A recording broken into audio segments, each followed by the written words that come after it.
देवादिदेव परमेश्वर वीतरागे सर्वज्ञ कीर्तिकर सिद्ध महानुभाव त्रैलोक्यनाथ जिन पुंगौ वर्धमान स्वामी नमो भगवन नमो नमो। देवादिदेव एक जरात्मा की भगवान की गौरीश्वर भगवती भगवान की कंदरवते भगवान की कि भारती सरस्वती है सारे राहे नाम तेरा विदुषी है माता हंस गामनी काटी है वागीश्वरी जग माता ब्रह्माणी है वारिदातु ब्राह्मणी है वाणी है तू भाषा कहलाती है ब्रह्मचारिणी है माता बाल कुमारी है वो है सुर देवी है जो विद्या कहलाती ये तेरे नाम तेरे काम तेरा एक ही आन के अवेटे की बुद्धि बस जाती है। मेघवाणी माता की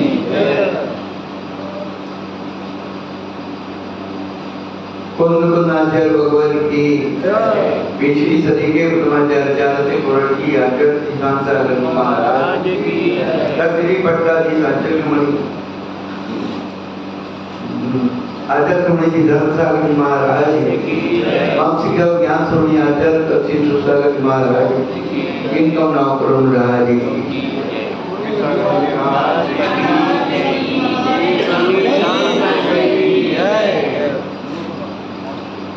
धर्मानुरागी अभ्यात्माओं पिछले दिनों से हम लोग अपने बारे में सुना। आओ अपना पता लगाएं, आओ अपना पता लगाएं। बचपन में राजा मंत्री चोर सिपाही चार चिट बनाकर के डालते थे।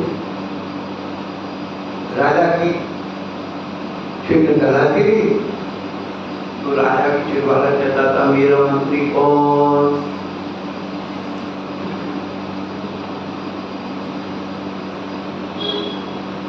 अब मंत्री छोटी होती थी मुझे तो भाई न हूं।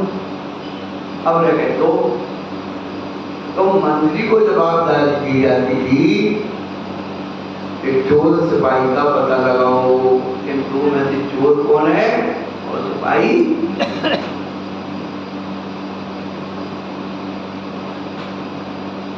ये मनोविज्ञान होना जिसके पास में चोर की चिट निकल जाती उसका फेस रीडिंग बदल।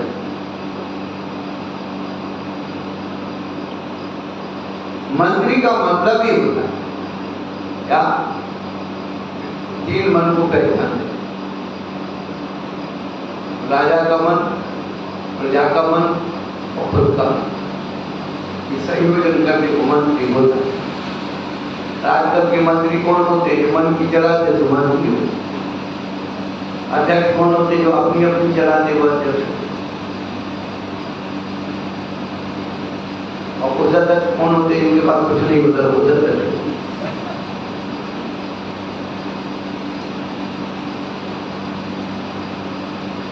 आओ अपना पता लगाना है निगोस से लेकर के मनुष्य पर्याय तक की आपका अंतर क्या है। हम मनुष्य हैं इस बात का क्या प्रमाण है। मनुष्य की क्या एक्टिविटी होना चाहिए, कैसे उसके लक्षण होना चाहिए।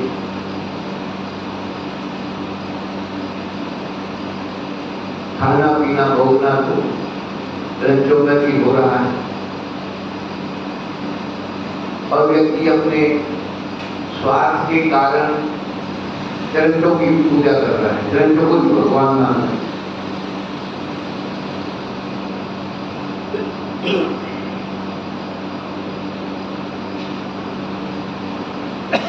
परंतु नीतिकार कहते हैं कि मनुष्य के क्या लक्षण है। तो उन्होंने कहा ईशान न पूजा न तपो न दानम न ध्यानम न शीलम न भगो के मात्र लोग का एक भवभार होता मनुष्य रूपे प्रकाश। जिसके जीवन में पूजा नहीं है,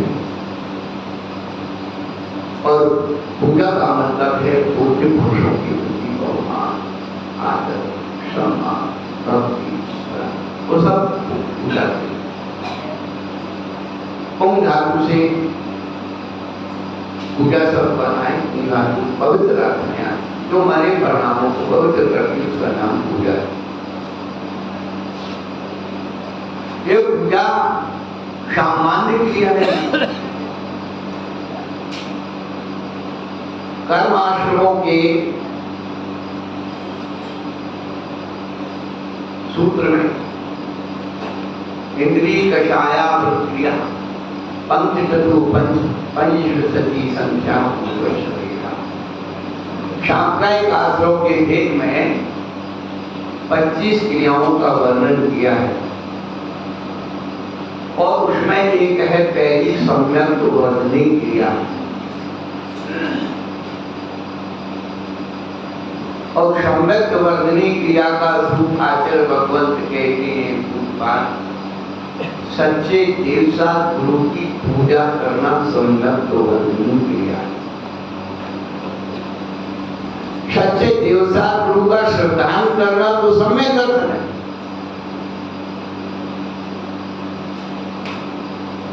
और सम्यक को बढ़ाने वाली क्रिया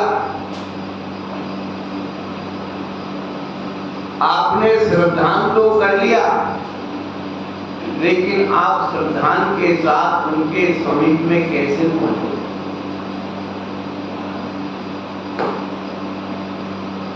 उसका नाम है गुरु उपासना। देव पूजा के बाद गुरु उपासना। उपासना का ही पूजा है। और किसी के आप समीप जा रहे हैं तो कैसे जाना चाहिए?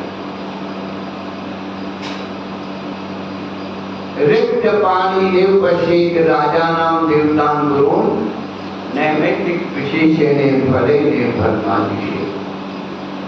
राजा देवता गुरु और विशेष नित्य ज्ञानी के पास कभी खाली हाथ नहीं जाना चाहिए।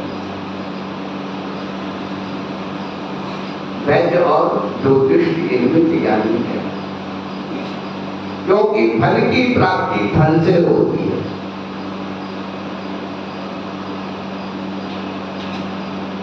अब हम आपको एक ही बात कहेंगे, हमें कोई वो नहीं है। जैसी करनी जैसा फल, आज नहीं तो निश्चय कर। जैसे बीज वैसी फसल। हम बीज वृक्ष बोना चाहते हैं और फसल अच्छी चाहते हैं, ऐसा संभव है।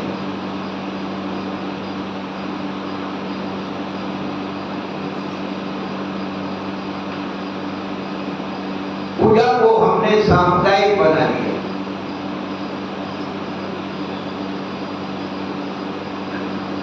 पूजा भक्ति मार्ग है, हमने उसे सिद्धांत मार्ग बना लिया।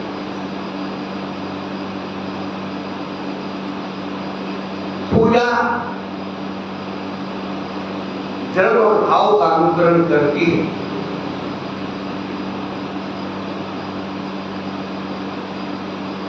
बचपन से हम लोग पूजाएं पढ़ते आ रहे।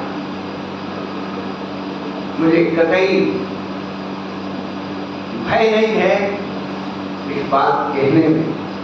कल भी मैंने बताया था कि आजकल मंदिरों में पूजा की पढ़ने की पद्धति नहीं, यही पूजा पढ़ी जाएगी, इसके अलावा कुछ नहीं पढ़ेगा।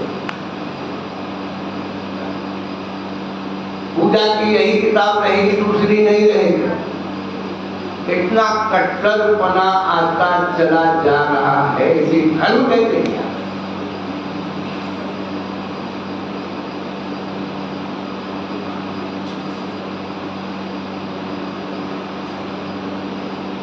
जो हम नित्य प्रति करने योग्य क्रिया है, धर्म है, व्यवहार है, जो पुण्य कमाने का उत्कृष्ट नौकर्म है, सच्चे देवता गुरु के समीप बैठने का, गुणानुवाद करने का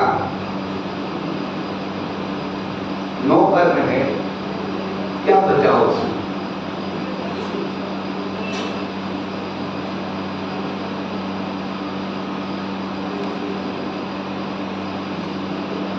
प्रारंभ में गीत गाने, हम जो पूजन में प्रारंभ की करते हैं, आवाहन स्थापन सन्निधि कर, क्यों करते हैं? वर्तमान में कुछ लोगों ने कहा कि ठोने की जरूरत नहीं, मंदिर से ठोना भी हटा दिया सामने।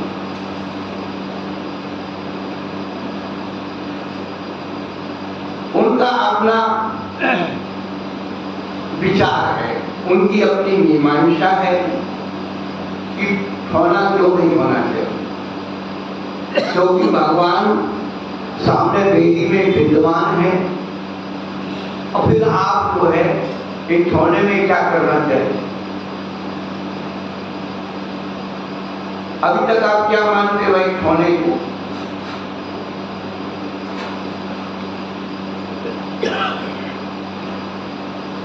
हमने बार बार दो बार दोहरा रहे हैं कि पूजा भक्ति मार्ग है, भक्ति मार्ग है, सिद्धांत मार्ग नहीं। सिद्धांत मार्ग क्या है? गुणस्थान की समास मार्गना, द्रव्य तत्व पदार्थ,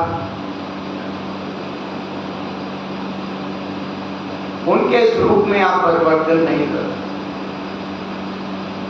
भक्ति मार्ग में तो मेढक ने भी भक्ति की, बंदर ने भी की, चिरंजीव कैसे भगवान की आराधना करते हैं, हाथी खून में जल भर के और जंगलों में रहने वाली प्रतिमाओं का अभिषेक कर देते हैं। यहाँ तो आदमी को भी नहीं मिलता।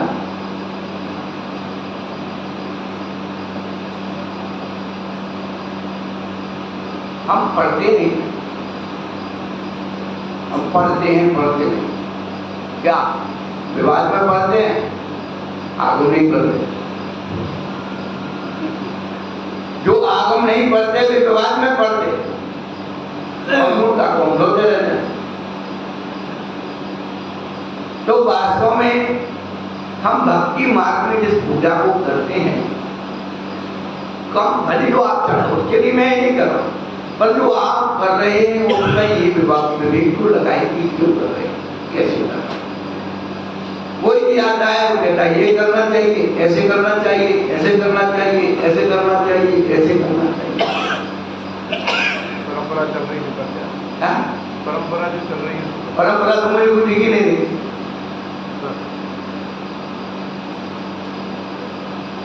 परंपरा इसको कहते हैं, वो परंपरा भी तो दिखे,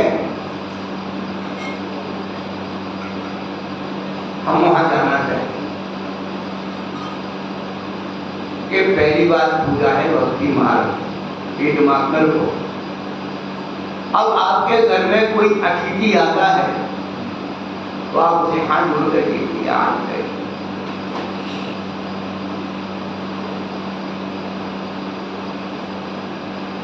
उसी प्रकार से जिन लोगों का नाम जो जीवंत भगवान है, भगवान का विहार जब समूषण से होता है, भगवान का विहार जब समूषण से होता है तो कैसे जाते हो, किस पर जाते हो?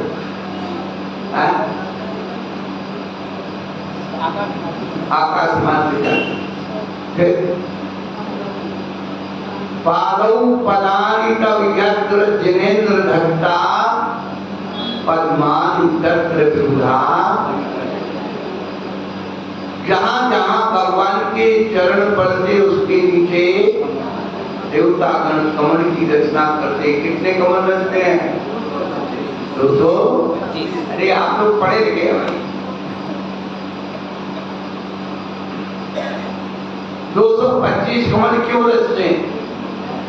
रोजा से काम चला रहे, क्योंकि भगवान का विहार, परवेश जी का विहार पंचों के नरियल से नहीं होता है, कव्यों के भाग्य से होता है।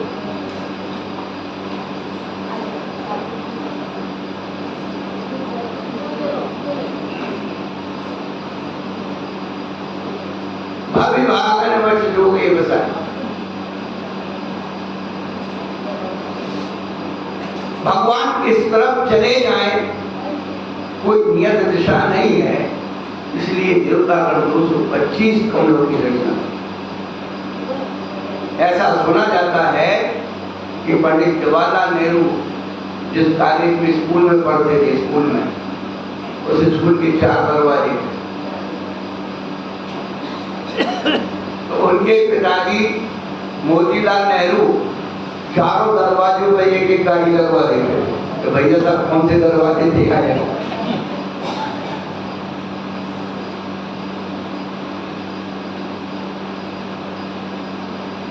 जो भगवान शमोत्सव में इस तरह से विहार करते हैं, उसी प्रकार से वेदी में विद्यमान भगवान भी समोक्षण में। आप अपनी पूजा को भाव पूजा बनाएंगे। जो रोज चढ़ाते हो ना वही चढ़ाना, जो चढ़ाते हो वही चढ़ाना, लेकिन उसे भाव पूजा तो बना सकते हैं, उसमें भाव तो डाल सकते हैं। कौन सी रोज तुम कंचन झाड़ी डालती हो? सभी के कंचन झाड़ी स्टील के ठीकरे में ही आप कंचन झाड़ी कर रहे। भाव तो करिए कि किस दिन वो आए जब मैं ऐसे उत्तम द्रव्यों से पूजा करूं। ऐसी फ्री में इंद्राणी मिल जाएगी आप। जिन लोग के नाथ वेदी में विद्यमान है उनका हम विहार कराना चाहिए। कहाँ के लिए? अपने हृदय में विराजमान करने के लिए, हृदय वेदी पर विराजमान करने। तो क्या करना? ये जो कहा जाता है कि पुष्प ले, पुष्प 3 साबुत 3 कहते हैं ना, 3 अगर सुना ही 3 पुष्प ये ले लो। अब 3 ही क्यों ले लो भाई? 13 क्यों नहीं ले लो? हम तो अपने से भी प्रश्न करते और आंसर भी ढूंढते हैं। जब भगवान विहार करेंगे तो 2 पद तो उनके पैर रखे हुए हैं और तीसरा कमल, ये तीनों कमल के हैं, तीसरा उस पर परिवर्तन करने के लिए है। इंतजार नहीं करना पड़ता। 50 साल पहले, 100 साल पहले जब अपने जैन भगवान का विहार होता था, क्या विमान निकलता था, पालकी निकालते थे या रथ निकालते, हमने देखा। अब सारी व्यवस्थाएं हो गई कम, तो 3 पतली होती थी, चारों लंबी लंबी।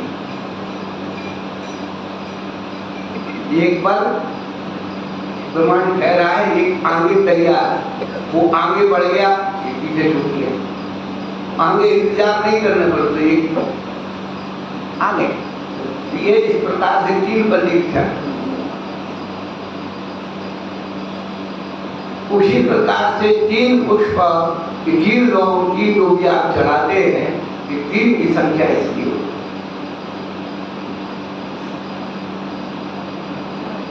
आपको भाव पूजा का स्वरूप बता रहा हूं। धर्म तो आ जाएगा, नहीं आएगा तो आप अपने घर पर, लेकिन अपने प्रभु को, परमात्मा को कैसी आदत से बुलाना। इन पुष्पों पर चढ़ा करके हम भगवान को ला रहे हैं, देव सदगुरु का आवाहन कर रहे हैं अत्र अवतर अवतर इति आह्वान, जैसे गुरु महाराज को आप पढ़ा।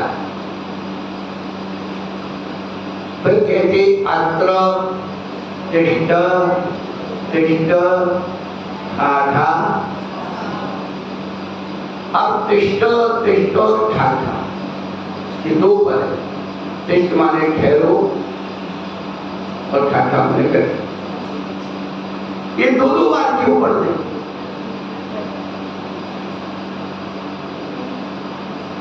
दोनों बार क्यों?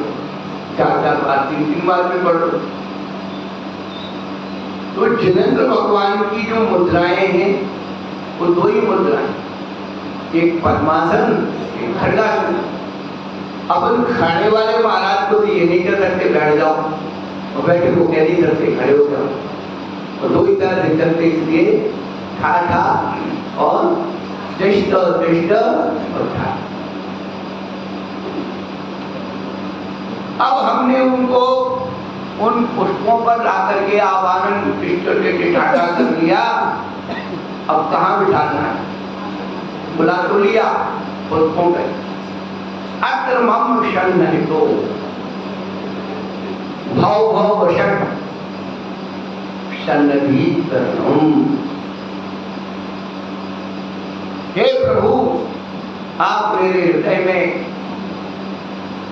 बैठिए। बहुत सारे आप बोल सकते हैं, भव भव के लिए बैठ जाइए।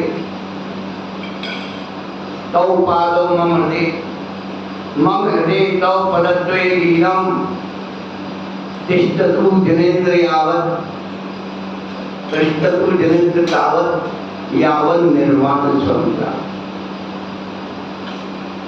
आपके चरण कमल मेरे हृदय में तब तक विद्यमान रहे जब तक मुझे मुक्ति पद की प्राप्ति। इस भाव से प्रतिदिन हमें आवाहन करना है। हम तो ये सोचते हैं कि चावलों में भगवान आ गए, उसमें भगवान आ गए, हमने ठोने में रख दिए। वो भगवान नहीं है, चावल या उसमें जो है भगवान नहीं है। कि भगवान को चला करके लाए हम, वो पुष्प है। अब वो पुष्प है पवित्र है। क्या जिन पर भगवान चल करके आए हैं वो पुष्प पवित्र हैं, इसलिए इधर उधर ना डाल के उसे ठौना कहते हैं, स्थान कहते हैं, वहां हम सम्मान से विराजमान करते हैं। श्री गुरु चरण जहां धरे जग में तीर्थ हो, सो रज मम मस्तक धरो भूधर्मा। अब वो चरण रज से पवित्र पुष्प हम ठोने में विराजमान कर देते हैं, और जब पूरी पूजा हो जाती है तो फिर क्या करते? श्री जिनवर की आस्था लीजे भव की बात है। समझ में आ रहा है? थोड़ा थोड़ा समझ में आ रहा है कि नहीं? कि भाव पूजा आपके लिए बना। पूजाएं तो आप रोज करोगे, बचपन से पढ़ते आ रहे हैं और आगे भी करते रहोगे, लेकिन थोड़ी सी स्थिरता करके उस पूजा को भाव पूजा बना लीजिए। इसमें कोई टैक्स नहीं लग रहा, इनकम टैक्स और टैक्स नहीं लग रहा। जब आप भगवान की पूजा करने बैठे तो केवल आप और आपके भगवान दो रहें, इसलिए की कोई जरूरत नहीं। एक भगवान से अपने इष्ट को अपने अंदर विराजमान कीजिए, फिर उनके सम्मान में हम जो जल अर्पण करते हैं, बचपन से 8 द्रव्यों के नाम सुनते आ, और पूजाओं के पद में भी पढ़ते आ।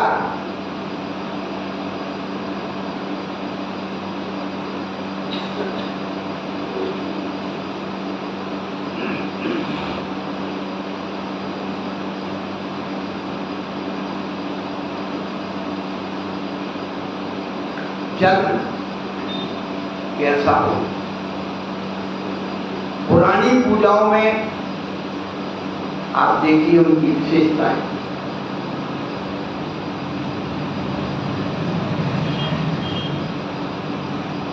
संस्कृत की पूजाओं में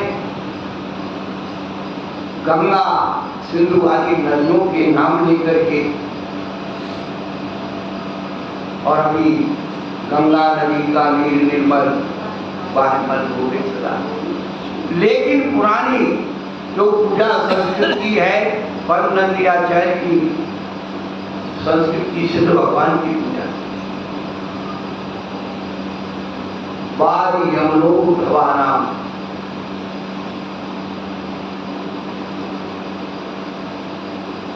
आप भाव करिए, मैं प्रसिद्ध तीर्थों की नदियों का जल के द्वारा भगवान का अर्चन करो, भगवान की पूजा। आप अब तो खत्म हो गई, नहीं तो है अभिषेक करने के पहले जो कलश होता था ना जल का, उसमें मंत्र पढ़ करके गंगा सिंधु रोहित कांता सीता सिकुदा नारायण कांता स्वरूप कर रखता रखुदा सरिता, हाँ नव रक्षता काटी को सब आवाहन करके उसे संकल्प कर। जो कर्णाली योग पढ़ते हैं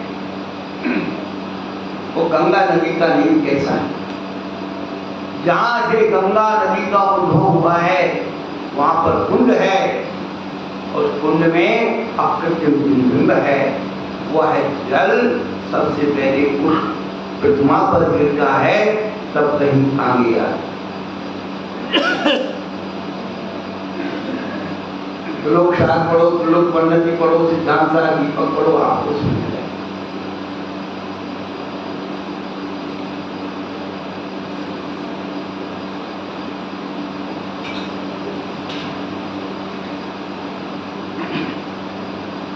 जल अनेक प्रकार की प्रसिद्ध नदियों का, क्षीर समुद्र का, ऐसे प्रकट जल के द्वारा आप पढ़ते हैं।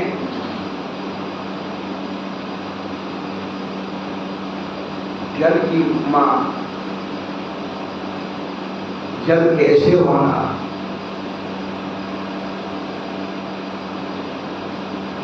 जल एक इंद्रिय जीव है, जल का है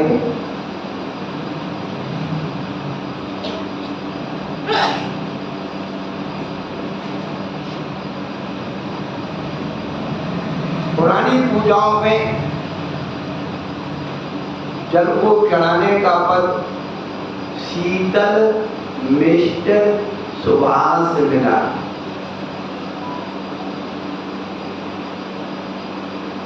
जल कैसा होना चाहिए? शीतल होना चाहिए, मीठा होना चाहिए, सुगंधित होना चाहिए।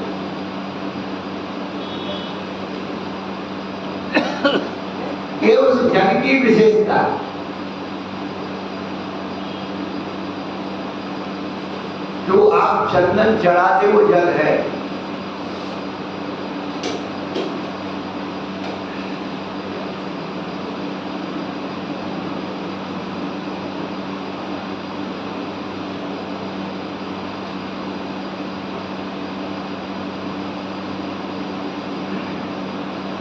कंचन धारी निर्मल रीत श्री जल। जल कैसा हो और जल कैसे पात्र में, भोजन कैसा हो और उसका भोजन की थाली भी कैसी। बहुत अच्छा भोजन बनाया हो तो थाली बहुत अच्छी हो, भोजन दोनों का ऐसा हिसाब हो।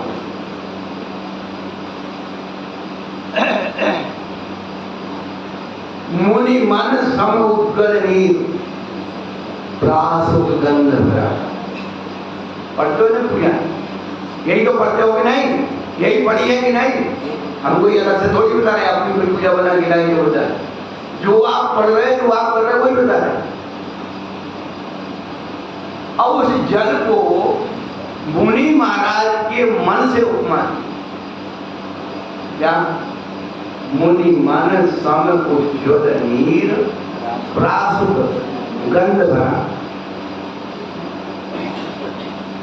हरि कनक कटोरी दीन धार।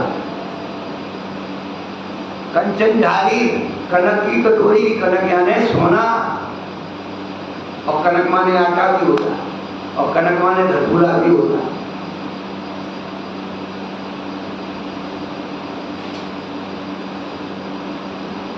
अब ये भाव तो करो भगवान, कब मेरे जीवन में वो दिन आए कि मैं आपकी पूजन ऐसे उत्कृष्ट तत्वों से करूं। इसमें सेल टैक्स, इनकम टैक्स नहीं है, थोड़ा भैया हमें सर और आएंगे नाश्ता करके, हमें ध्यान से नाश्ता करके घर से जाएंगे कि ऑफिस जाना है, दुकान जाना है।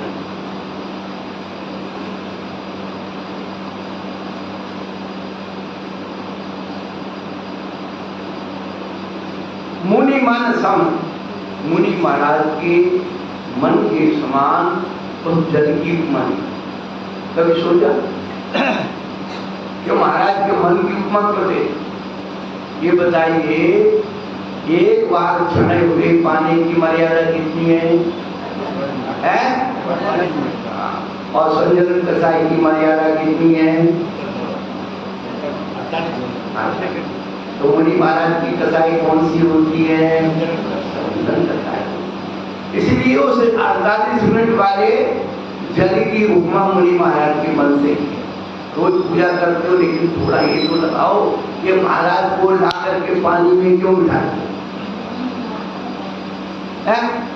इसी को स्वाध्याय कहते। स्वाध्याय कहीं अलग से नहीं टपकता। आप पूजा को अपनी पूजा के ढंग से करिए। उस पूजा में स्वाध्याय भी है, पूजा में दान भी है, पूजा में वैयावृत्ति भी है, पूजा में ध्यान भी।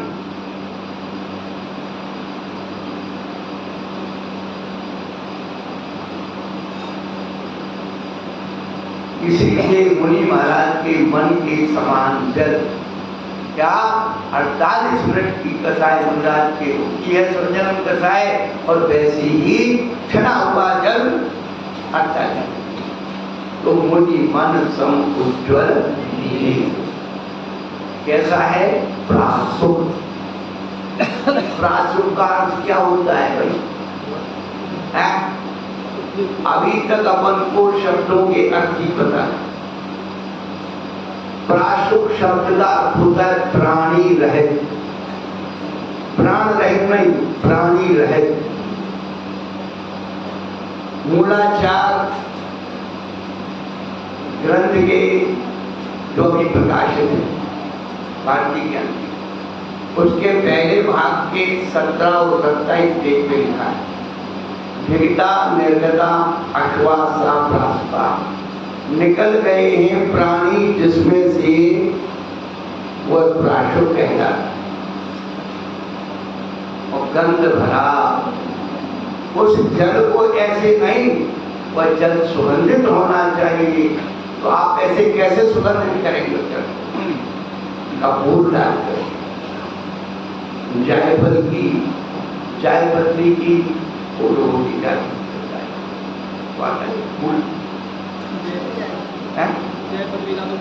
हाँ, उसके द्वारा या चंदन के केसर के द्वारा उसे सुगंधित किया। जो सुगंधित द्रव्य है, इलायची के द्वारा, हाँ इलायची का सुगंधिया।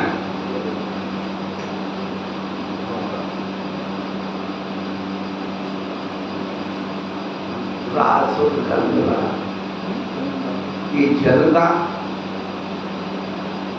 स्वरूप बताया। अब लोग में सुगंधी वो लोग तुम्हारे तो आस पास पर लोग हैं, मानते हैं काम चलाना ना बोलो।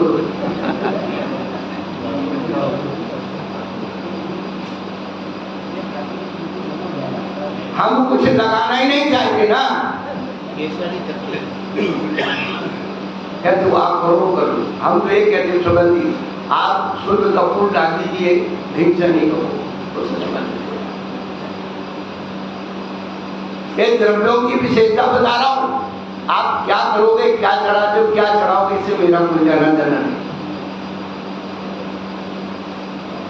बार बार दोहरा, लेकिन जो उसका स्वरूप है, बड़े बड़े आचार्य लिख करके गए, वो बताना मेरा धर्म ही कर्तव्य। अब प्रश्न ये होता है कि जब हम जल चढ़ाते हैं तो जो मंत्र बोलते हैं कि जन्म जरा मृत्यु विनाश, जल ही क्यों चढ़ा रहे पहले क्रम में, और से जन्म जरा मृत्यु का संबंध क्या?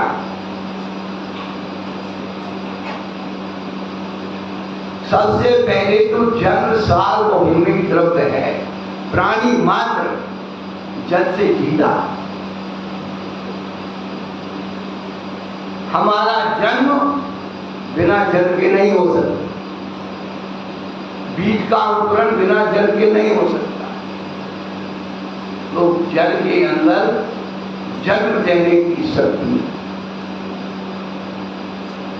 उसी जल के अंदर हर वस्तु को पुराने करने की शक्ति। बरसात आती, बरसात के पहले कई सामान अंदर रख देते, अरे बाहर रखा रहेगा तो खराब हो जाएगा, पानी आ जाएगा, जल जाएगा, जरा हो जाए।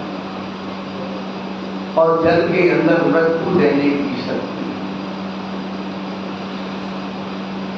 ये भगवान, आपने जन्म जरा मृत्यु को नाश कर दिया, और ये जन्म जन्म जरा मृत्यु को देने वाला है, इसलिए मैं ऐसे जल को आपके चरणों में अर्पण करता।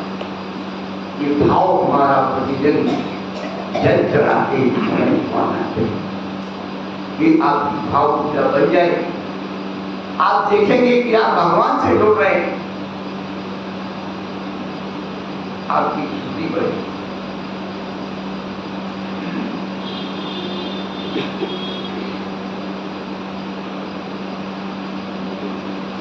जल के बाद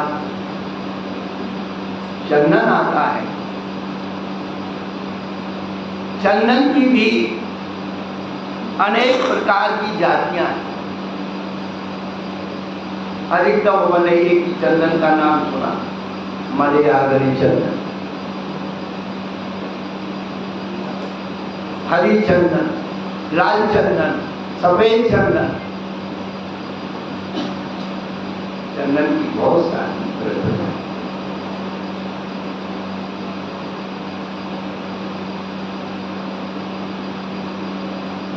जल जलकाय हो गया, जलकाय हो गया, और चंदन क्या है इसके बारे में किसी को नहीं मालूम। चंदन क्या है?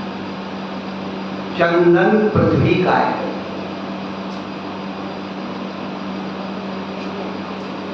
चंदन पृथ्वी का है।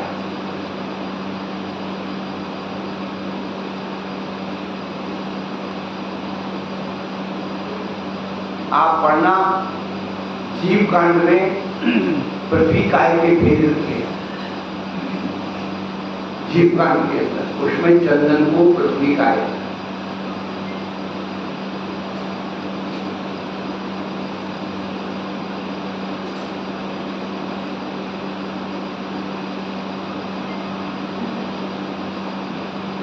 चंदन कहाँ बनता है, चंदन कैसे पैदा?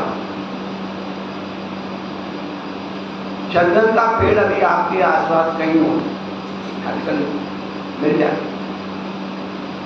आप उसकी जड़ में, तने में, छाल में, डाली में, पत्ते में, फूल में और फल में कभी चंदन की सुगंधी आती है।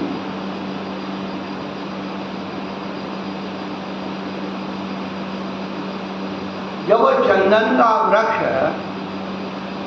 इतना मोटा हो जाता है, इतना मोटा, तब उसमें इतना चंदन आता है, इतना थोड़ा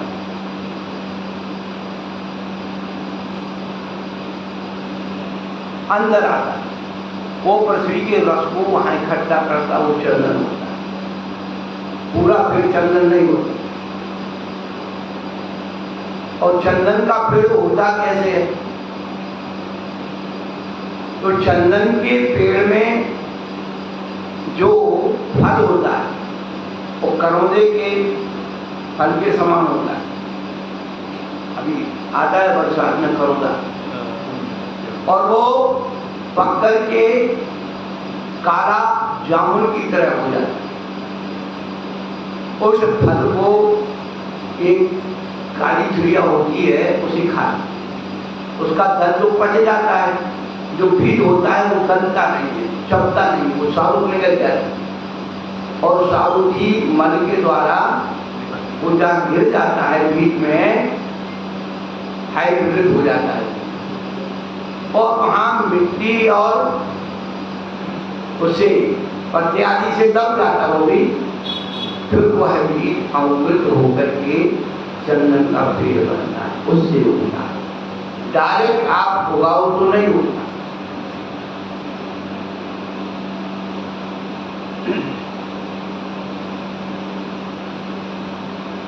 अब अपन ने सुना है कि चंदन के पेड़ पर सर्प लिपटा रहता है, सुना? कौन से चंदन के पेड़ पर वृक्ष लिपटा रहता है?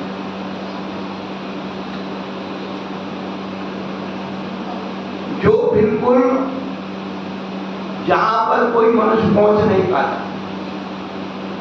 और वो वृक्ष पूरा बन करके चंदन का पेड़ बन जाता है, आयु पूरी हो जाती है, सूख जाता है, और सूखने के बाद उसकी छाल झड़ जाती है और उसके तना में दरारें आ जाती। उस तने की दरारों से सुगंधी बाहर फैलती है, उससे आकर्षित होकर के पेड़ बढ़ता है। हर चंदन के पेड़ पर सर्प नहीं आता, गिरे में तो आता ही नहीं।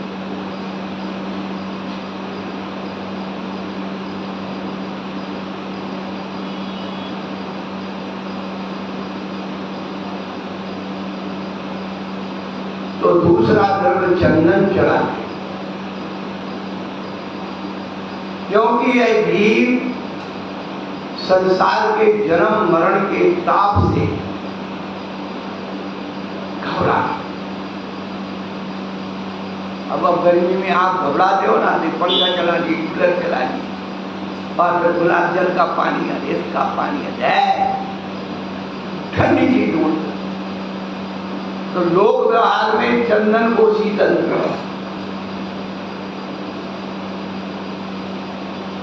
परंतु चंदन कैसा होना? क्या? चंदन घसों कपूर मिलाए। आज मंदिरों में चंदन का मुठा भी नहीं है, केसर नहीं है, कपूर नहीं है, चंदन केसर कपूर तीनों मिलते हैं, तब वो जो है उसका द्रव्य बनता है, उसे गंध कहते, उसे गंध कहते, गंध। अपन चंदन मुख्य तरफ होता है इसलिए उसे चंदन कहते, वैसे आगम में लिखा है गंध। चंदन शीतल होता है, केसर में रंग होता है, और कपूर क्यों डालते हैं उसमें? कपूर की जो शक्ति होती है वो उड़ता है। क्या? चंदन शीतल है, केसर में कलर है, और कपूर सुगंधी को उड़ाता है, फैलाता है। हमने बचपन में मंदिर में जाते थे तो ऐसा लगता था आधा घंटा और बैठे। क्या? वो चंदन की सुगंधी से मस्तिष्क में समूह होता है, विकार नहीं होते, मानसिक लोग दूर हो जाते। तिलक लगाए, अभी आचार्य जी ने एक दिन कहा, भक्त को भक्ति करने के पहले भगवान के चरणों की रज केसर अथवा चंदन माथे पे लगाना चाहिए।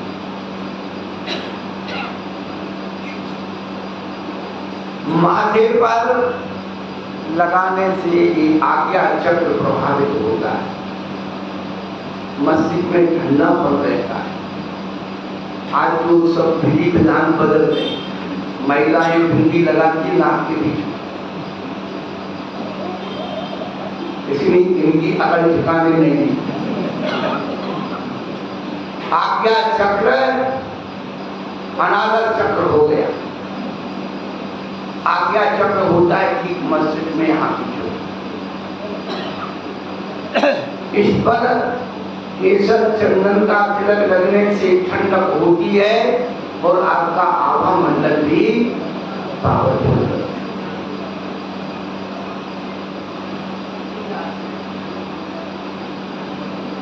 तो केसर घसों कपूर मिलाए, पूजो श्री जिनवर के पाए परम गुरु।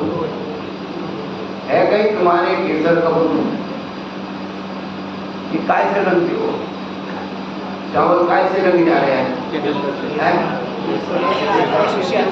केसर की किसी मेहनत नहीं करना। जो चीज महंगी होती जाए, जिसमें मेहनत ना करना पड़े,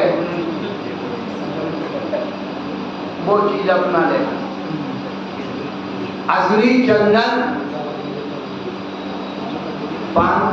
चंदन की असली चंदन की लकड़ी की पहचान है, आप पानी में डालोगे तो वो लकड़ी नीचे बैठ जाएगी। ये पहली पहचान। दूसरा, उसकी सुगंधी नाक से नहीं सूंघी है, कान से सूंघी है। कान के पास ऐसे रख करके उसकी धुकी धुकी खुशबू। हर चीज की परीक्षा करने की अपने तरीकों। तो अभी तो अपने जो भगवान को चढ़ा रहे हैं चंदन, उसमें ही घाटा है, तो आगे के लिए हम क्या हो जाए? बोलिए आप।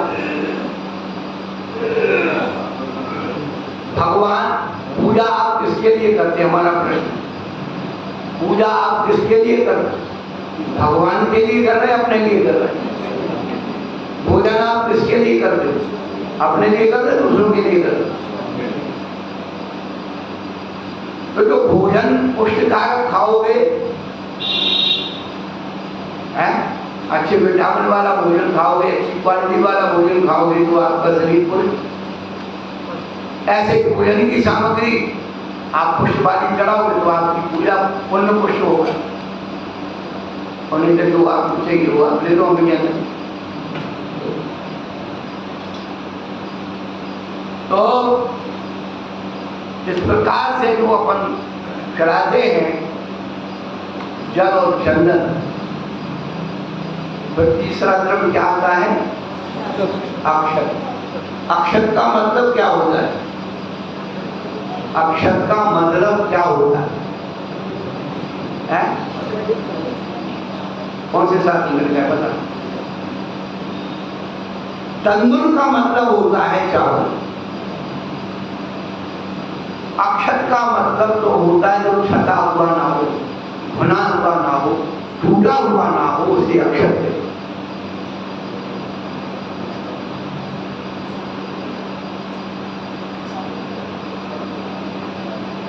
सभी प्रकार के साबुत धान्य को आचार्य ने अक्षत कहा। सभी प्रकार के जो साबुत धान अनाज होते हैं वो सब अक्षत है। तदविचार सार वसुमती आचार्य का उस ग्रंथ की टीका हुई है और उसमें अक्षर शब्द का पहला। मैं अपनी तरफ से नहीं बता रहा हूं, मैं तो प्रमाण दे रहा हूं, प्रमाण नहीं दे सकता। रत्नकण शाखाचार लिख दिया। रत्नकण शाखाचार पंडित सदा होता है, उसके 202 1 201 202 लिखा। आप पढ़िए, आपके पंडित जी लिखे गए। आप जिस ग्रंथ को मानते हो उसको मानो, हमारी मत मानो।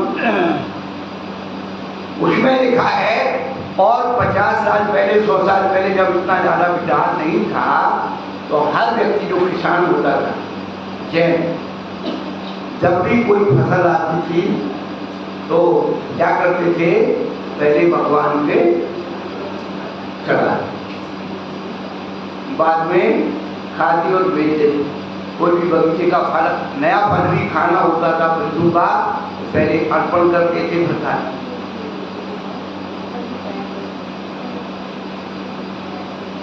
आज भी महाराष्ट्र में दशहरे के दिन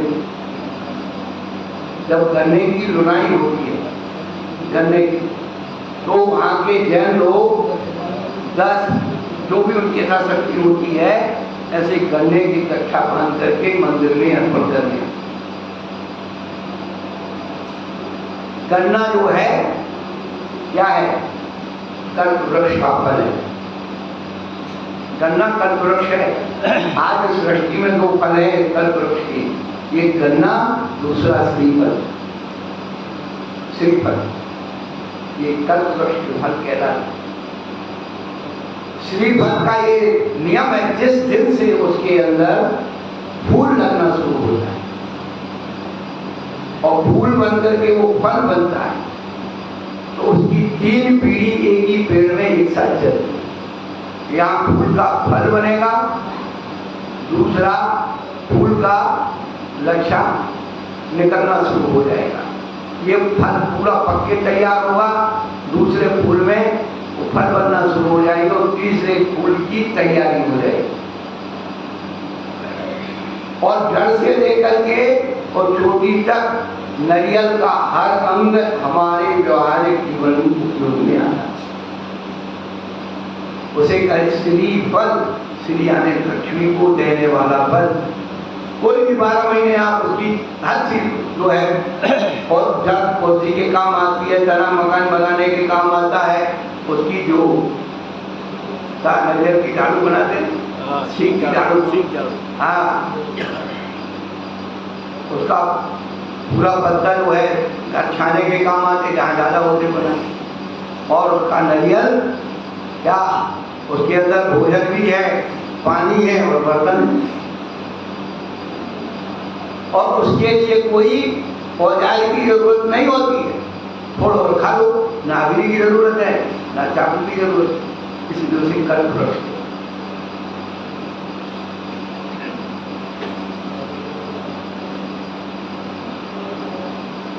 तो सभी प्रकार के सावधान अक्षत कहलाते हैं। तो प्रश्न यह उठता है कि महाराज अपन तंदूर क्यों चढ़ाते,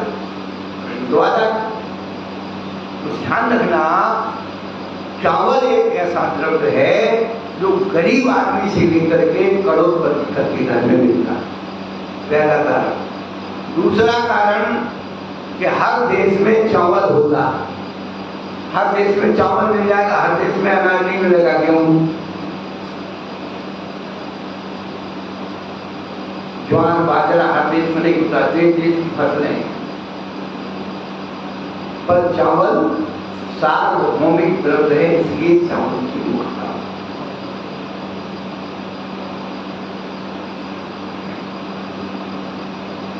देवपत ने क्या चलाया,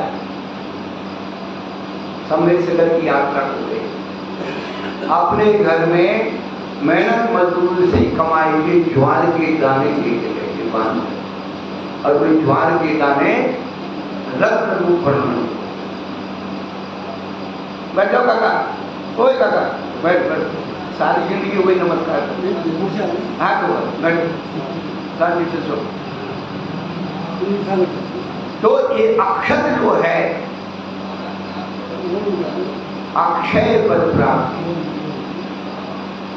अक्षय पद की प्राप्ति के लिए बीच में क्षय नहीं हो, अंतराय नहीं हो।